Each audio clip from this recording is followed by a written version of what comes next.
In today's video, I'm going to teach you how to insert a person placeholder in Google Docs. This can be a particularly useful feature when collaborating on documents and needing to assign tasks or identify individuals associated with different sections of your project.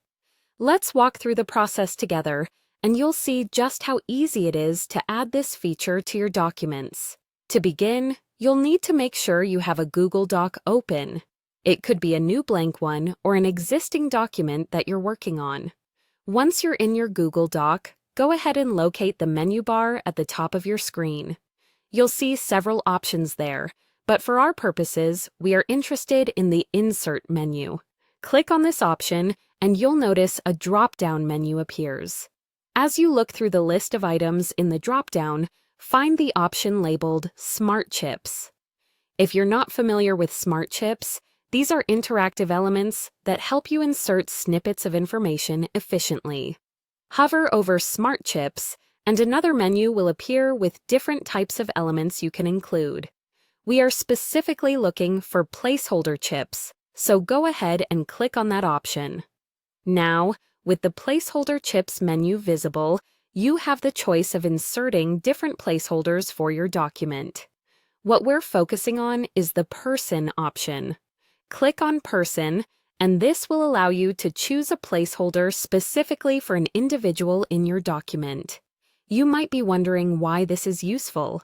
Well, by adding a person placeholder, you can assign certain people to parts of the document. For instance, if you're working in a collaborative team environment, you might want sections authored or reviewed by certain individuals.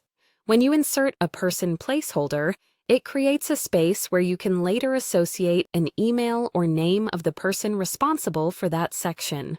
This makes your document more organized and tasks easier to keep track of.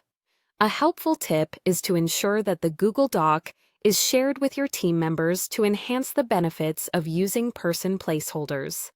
That way, when someone hovers over the placeholder, they can see who the responsible person is without having to guess or make assumptions. And that's it. With these straightforward steps, you've added a person placeholder in your Google Doc. Whether you're coordinating a group project, drafting an agenda for a meeting, or simply trying to streamline document management, person placeholders are invaluable for keeping your work structured and your team in sync. Thanks for watching, and I hope this tutorial has made managing your Google Docs just a bit easier.